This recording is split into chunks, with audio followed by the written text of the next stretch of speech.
Sur cette vidéo, nous allons vous parler de la programmation dite orientée objet, soit PPO.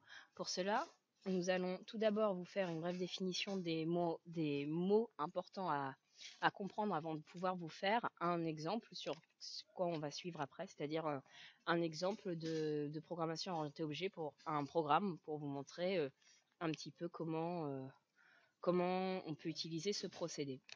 Donc maintenant, nous allons définir deux grands mots qui sont importants pour comprendre la programmation objet. Bon, c'est déjà le terme d'objet. Ce sont des variables complexes composées de propriétés et de méthodes associées à celles-ci. Donc, on définira qu'est-ce que les méthodes plus tard dans cette vidéo.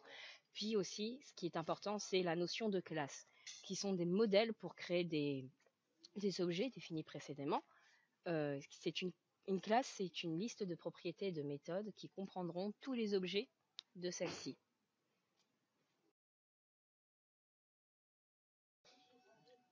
Donc je vais faire une petite démonstration sur la programmation objet.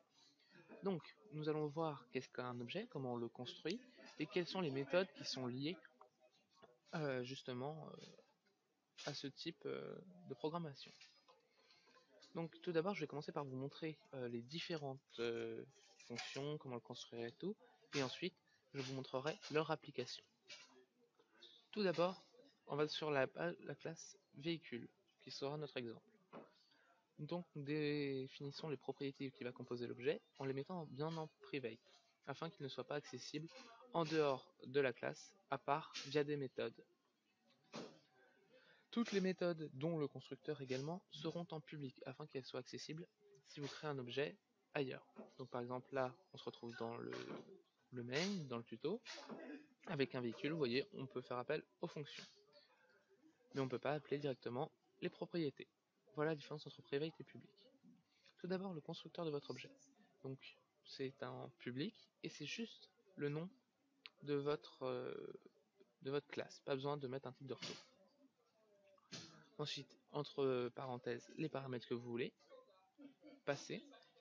Et ici, donc, vous attribuez à chaque propriété les valeurs qui leur sont assimilées ici. Attention à bien penser à mettre le 10. Le 10 va concerner l'objet courant, donc ça concernera votre objet.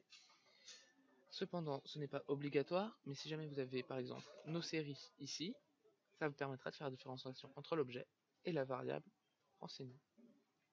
Ensuite, les différentes méthodes.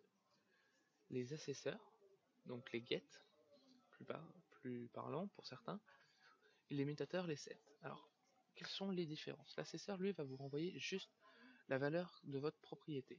Donc, getNoSérie va nous renvoyer la valeur de nos séries.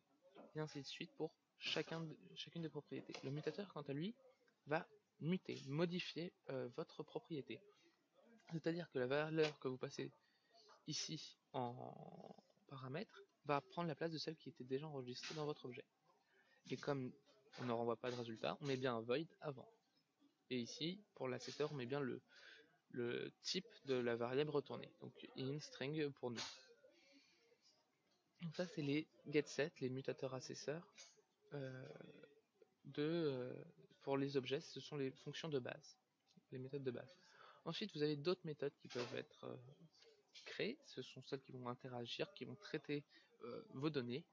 Donc par exemple, ici, ajout chevaux qui va rajouter des chevaux à votre propriété chevaux qui concerne les chevaux fiscaux de votre véhicule. Donc ça va permettre de modifier, mais en ajoutant, pas juste en remplaçant. C'est là la différence par rapport au mutateur. Ça peut être d'autres traitements selon le besoin que vous avez pour votre application.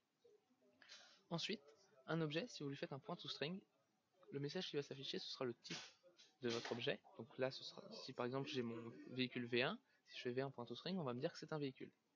Pour nous, ce n'est pas une donnée intéressante qui va être à travailler.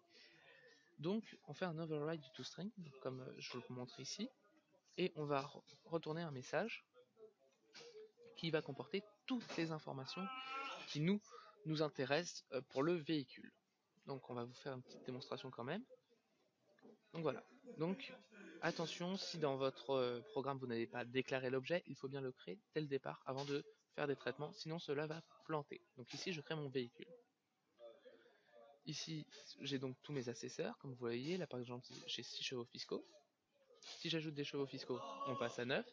Si je les modifie, on repasse à 3. Donc là, c'est la méthode, là c'est le mutateur, et là ce sont les assesseurs. Le toString, lui, est appelé ici avec information, comme vous voyez.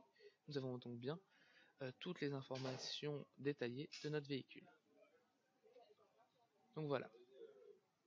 Donc après, on peut faire des listes et tout pour traiter différents objets de même type. Mais ça, ce sera traité dans un autre cours.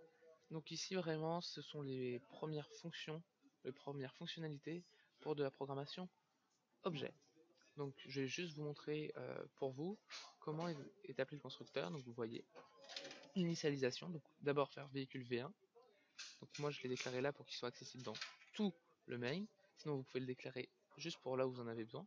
Et ensuite, pour l'initialiser, pour l'instancier, vous faites V1 égale new véhicule et entre parenthèses les propriétés qui sont à fournir.